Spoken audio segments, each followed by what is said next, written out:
Hello, in this video I'm gonna show you how to perform partial zone cleaning on Mova E20.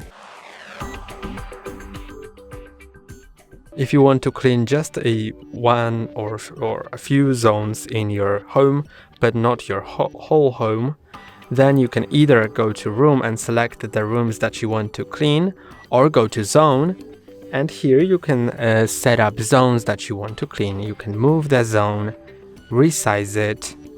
So for example, I can clean this zone and click on Add to clean another zone. So I will only clean these two zones. To remove a zone, click on X below it when it's selected. And that's basically it. That's all for today. Don't forget to like and subscribe. See you next time.